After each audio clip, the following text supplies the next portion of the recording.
This is episode 206 of the Rise Up Podcast. We're a morning radio show hosted by Steve and Tim on Family Life, a network of stations across New York and Pennsylvania. This podcast is a weekly conversation designed to help you think and laugh and keep your eyes on Jesus. If you haven't already, subscribe today so you don't miss a single episode. And find out more about our show at familylife.org. It's Steve and Tim helping you to rise up on Family Life, a friend you can turn to. I've talked about it before, Steve, on this podcast, because whenever Valentine's Day comes around, I think about my and Trinity's first Valentine's Day. Of course, we were dating then, but I like to revisit it with my buddy who he and I were in college. We were both dating our now wives at the time, and it was the worst. It was the first Valentine's Day. It was the worst Valentine's Day, Steve. Why was that big? We both had these big plans. You know, we were like, just started dating. We're like, oh, we're going to do this whole thing, make it Mr. Special.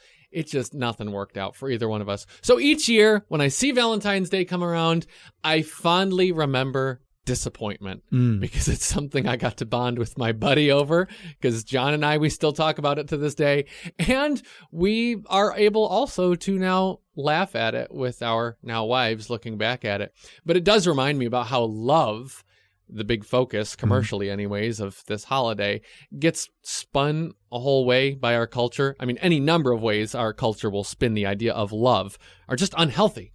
But love can really encompass things like disappointments that you chose to see the better side of, or sticking through it even when there's hard times, things a lot worse than dates that don't go well. So I think for us as Christians, the conversation of love, I mean, it's just, the door is wide open to deal with the whole range of what life throws us. Communication and honesty between couples, obviously, is very key to the whole thing. And the reason I bring that up is there are some couples who I know that celebrating Valentine's Day is not that big a deal. They don't exchange cards. They don't, but they've talked about it. They agree on it. And as long as there's communication and honesty in there, it's not good for one person to say, yeah, it doesn't really mean anything to me, where deep down inside it does. So you have to be open and honest about your feelings. But the shame to me of Valentine's Day, again, every couple is different how they treat it, would be to one day a year on February 14th, tell the other person how much they mean to them and say, I love you, and send them cards and send them things.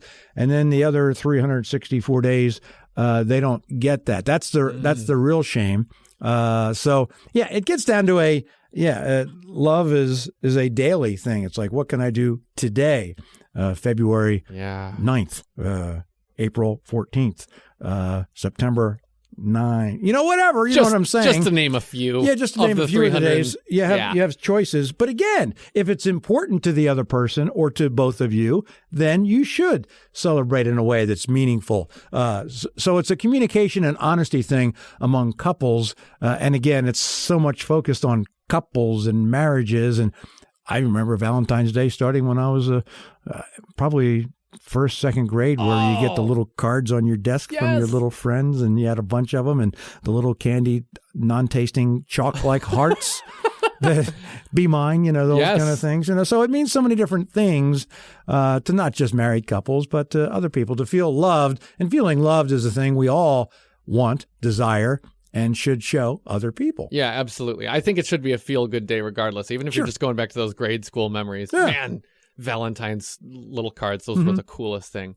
So you talked about communication and like what a couple agrees they're kind of hoping for, planning for the holiday. That's such a good point, because Steve, Trinity and I are basically one of those couples who say like, now remember, nothing for me for Valentine's Day this year. Like sometimes Trinity will even say it. She'll say like, don't buy me flowers. Sure. And there are other times where, and honestly, really interestingly, Steve, to your point, she would probably rather get flowers on April 22nd because it means more to her if it's just like, I was just thinking of you, not like, oh, I had to do it, so I ran to the store and did the thing husbands have to do. Right. Those are real too, and I get that. The expectations are a real big part of communication. There's expectations for a big holiday, but I mean, this year, I really think that this idea of expectations goes beyond the romantic relationship. It goes into like any relationship that you want to be like intentional about in life. I heard this quote this morning on a podcast, and I thought that's really good, and it comes to the table in this conversation. Here it is. Unmanaged expectations are premeditated resentment. Can you say that again? I sure can, because Please. I need to hear it more than once. Okay. A lot of big words. Unmanaged expectations are premeditated resentment. So here's the thing. Okay. We're all going to have expectations in our relationships. You can't help it. They're going to be there. And you know, some of them, though, you can work on. And some of them you can say, all right, what is reasonable to expect here? What's healthy to expect here? And if it's in a really intentional, close relationship, what do I need to communicate to this other person? Because sometimes that's really important, that I expect in this relationship. Okay, so I got to manage that expectation, because if I don't, and I have all these expectations of you and I'm not telling you about it and I'm not being realistic in my own head about it, well, then it's just as good as if I'm planning to resent you in the future, when inevitably you don't measure up. Because I've got all these expectations of you, and why didn't you know? Why didn't you read my mind? Yeah, exactly. Isn't that a phrase that- Oh, yeah. You can't read my mind. It's like, well, yeah. Right. The irony of that. Right. So if I don't manage my own expectations, I'm going to be dealing with resentment, and I'm setting myself up for that. Can I share one little example of this? This is kind of silly, but I think it was important. So Trinity and I relate over music a lot. Like she especially will be like, "Hey, I found this song," and then share it with me, and I really like that. That's cool, because I don't find a lot of new artists or music, but that's something she enjoys doing, so she'll share music with me. Every now and then I'll find something and I'll be like, "Hey, I want you to hear this song," and play it for her, but it's pretty rare. So this happened recently. I was playing her a song, and we have 2 little kids, so distractions come up. So, it's totally understandable, but she was interacting with one of the kids, and this whole thing was happening while I was sharing the song. And I was going to just let the song keep playing that I'm trying to share with her. And I realized I was feeling upset. I was like, wait, why am I feeling upset? I got to do something about this. Just ignore it. Just go with it. Well, it's not going away. So I just paused the song. I'm like, I've got an expectation here. I didn't realize I had an expectation. I didn't realize it was an unmanaged expectation. So I had to communicate it. I was like, hold on, honey, I have to tell you this. This isn't your fault. I'm paraphrasing. This isn't your fault, but I'm feeling some frustration, and it's not your fault, but I don't share a lot of songs. So I just want you to be able to focus on this. So will you be able to focus on this? And I can start it over from the beginning. And she's like, yeah, thanks for telling me. Sure. And then after, when the song had finished, she was like, it was a really beautiful song. She's like, I'm so glad you told me that, because I'm really glad I listened to all of it. But I needed to learn that. Like, you have to manage your expectations. She doesn't deserve my resentment. Right. I need to not plan on being resentful here. I need to manage this for myself and communicate it. It's a long-winded way of saying, we got to manage and sometimes communicate those expectations to avoid that resentment we don't want to plan on having. Final couple things for me, and Tim, I know you know your alphabet pretty well. And A, B, C, D. Exactly. And love begins with an L. And I have 2 L words to finish up on my thoughts about love and Valentine's Day. One is so important, and I need to work on it every day, is listening. I think the other person wants to just be heard and seen and felt, and so many times where we as guys especially, want to help and do and that kind of thing, and just on a daily basis, 365 days a year, 66 in a leap year, another L word, leap. But anyway, you need to listen to the other person, not be so quick to speak, and the Bible talks about that. So listen is my 1 L word, and the other L word, which I think you can agree on, which is really important, is lasagna. I knew it. Yeah. I knew it. You've listened to my heart before, Steve. See, that's your love language. Love is lasagna.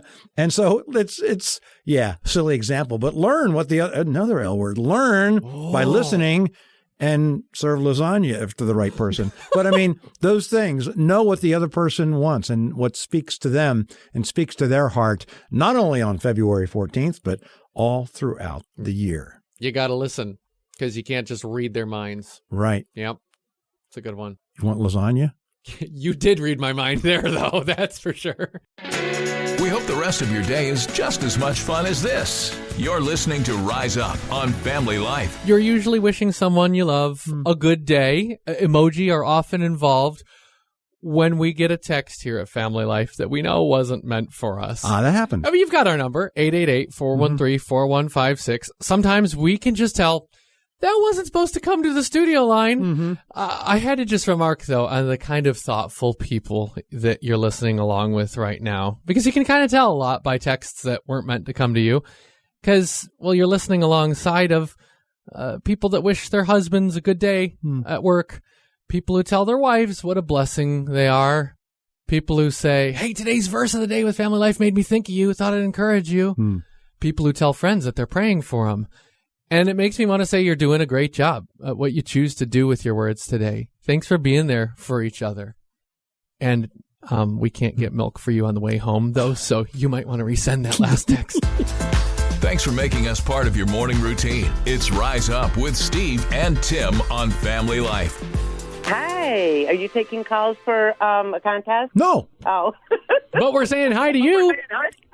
Thank you so much. What kind of contest should we have? I don't even know. Just say 14. I always go with 14 as the answer. 14. That always gets them. That's always good. Well, you know what, guys? I just read in my devotions this morning there was 14 generations in the lineage leading up to Jesus being born. So that might be why you choose it. I have no idea what generations. Only God knows. Yeah, that. look it up in Matthew in the lineage, and it says there's 3 sets of 14 before Jesus came on the earth. What? So it's in Matthew in the lineage. Cool. Hey, What is your first name? Oh, my name's Gail. Gail, thanks so much for And calling. I run a daycare. Can everybody say hi? We run a daycare here. Everybody say hello. Well, that's ready a to great. do devotions with the kids now. God bless you, Gail, for what you do. You're a joy to talk to. Oh, thank you. And God bless you guys. We love your ministry and we love your radio station. Thanks. Been a Gail. long-time listener. Say All hi to right, the bye kids. now. Bye-bye. Hey, bye, kids. Say bye, kids. May the blessings of the Lord be with you in all that you do today. This is Rise Up on Family Life.